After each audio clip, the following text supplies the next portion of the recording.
The movie begins with Jack, a middle-aged assassin, operating in a futuristic, neon-lit version of Hong Kong. In a world rife with professional and personal rivalries, Jack works as a hired killer, navigating the city's dark and shady corners to eliminate his targets. Leading a solitary life, he often pays for the company of android prostitutes, though he is increasingly burdened and worn out by his urban existence. One day, while riding the subway, he notices a woman who catches his interest.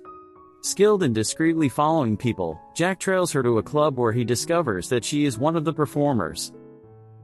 She sings for paying customers from behind a glass chamber, visible to them but unseen herself. Jack specifically requests her services, and during their session, she introduces herself as April. She shares that she moved to the city from her small village in South Vietnam seeking a better life, despite the lack of money there, valuing its peace. April then asks Jack for his name, which he provides. He finds it easy to talk to her and opens up, although he lies about working in construction. After their session, Jack continues to follow April, initially observing her dining alone and then tracking her to her apartment. He takes refuge in the building next door and feels a new and intense attraction towards her, coupled with bouts of ill health, including chest pain and other symptoms for which he takes medication, though the cause is unknown. The next day, while shadowing April, Jack enters narrow, empty lanes and notices a dark-skinned man following him. Jack recognizes him from a restaurant on the night of a mission where he was hired to kill a target. Later, Jack returns to the club where April performs, intending to speak with her. When April exits, she initially mistakes Jack for a regular customer but soon recognizes him by his voice. Jack asks if she has eaten, and upon learning she hasn't, he invites her to dinner. April hesitantly accepts, and after her shift ends at midnight, she approaches Jack, who has been observing her. The encounter is awkward, as she only knows him through his voice, but once they start talking, the conversation becomes more comfortable. April touches his hands and comments on the short love line on his palm. Jack reveals that his experiences with love have been filled with sadness and despair, and he shares his troubled family history. After their date, Jack offers April money, which she reluctantly accepts. Later that night, while walking alone, Jack encounters his stalker again. He attempts to confront him, but the man inadvertently walks into traffic and is struck by a speeding bus.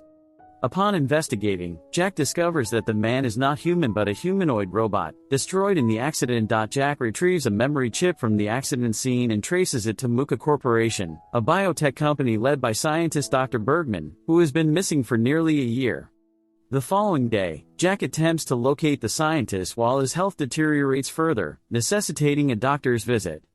The doctor, perplexed by Jack's condition despite his clean DNA, informs him that there are no signs of decay in his genetic material and, therefore, cannot provide assistance.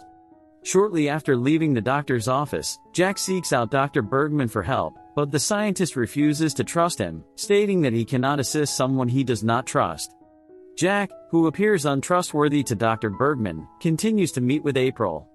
On their next date, April presents herself in her natural appearance, and reveals that after their first session at the club, she dreamed of him that night and felt an unexpected longing for his voice, which is unusual for her. Following this date, Jack encounters another man who has been tailing him. The man explains that Jack had previously killed his brother during a mission. The man seeks revenge. Jack, prepared to end the man's life, draws his gun but hesitates at the last moment, losing control of his body, which leads to him vomiting and collapsing. Dr. Bergman, who has been tracking Jack all day, comes to his aid, taking him to his small apartment to check his vitals. Jack discloses that his sickness began around the time he met April, and the scientist suggests a possible connection between them. After Dr. Bergman leaves, he delves into old research documents on life extension and visits his former lab at Muka Corporation. He also becomes aware of a stranger trying to break into his well-secured apartment, prompting him to arm himself for protection. Meanwhile, Jack and April grow closer, sharing personal histories. April tells Jack about her lost daughter and her constant prayers for her well-being. Jack opens up about his troubled past, including his abandonment by his mother and estrangement from his father. Although April invites Jack to stay with her, he declines, citing safety concerns. April insists she is not afraid of him. Dr. Bergman, meanwhile, uncovers disturbing details in a long-hidden file related to past experiments conducted on people. The following day, Jack visits his father's last known address only to learn of his father's death a year earlier. This news, which he had previously been emotionally indifferent to, now deeply affects him. Dr. Bergman later visits April's club, advising her to stay away from Jack, though she is initially confused. The doctor reveals to her that Jack was part of an experimental program in his childhood, where street children were subjected to trials aimed at extending life. These experiments involved restricting certain hormones that are essential for deep emotional experiences, rendering them emotionally numb. Jack had been part of this experiment and thus was capable of being a cold-blooded killer. The corporation was now dispatching men or humanoids to apprehend him and complete the research. However, these hormones had caused a resurgence in Jack's body, leading him to form strange attachments and creating an imbalance that was making him ill. Dr. Bergman, who had overseen these experiments, now felt deep remorse and warned Jack that he would surely die if the hormones continued to affect him. Despite this, Jack struggled to keep his distance from April but eventually gave in, spending a romantic, sensual, and honest night with her. Despite Jack's portrayal as a soulless drifter, sufficient background is revealed about him. He reflects on his mother by perversely seeking comfort through an elderly sexbot, merely resting his hand on her head while he remembers his father and avoids reconnecting with him. His recollections of childhood are presented in black and white, but Jack increasingly questions whether these memories are genuine or merely dreams. This doubt grows as he navigates a world where even plastic strawberries at clubs seem fake. The following morning, Jack wakes alone, with April gone. On the street, he encounters two men, one previously seen near Bergman's apartment, and a black van waiting to abduct him. As he limps away, he sees the young man seeking revenge for his brother's death, who now wields a gun and shoots at the two men. A gunfight ensues, killing all three attackers, but Jack remains unscathed.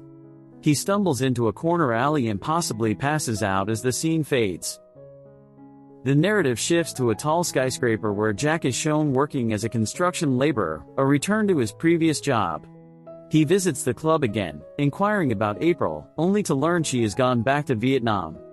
Observing a plate of fake strawberries, he leaves the club disheartened and merges into the crowd. Although Jack survives physically, he is spiritually lost.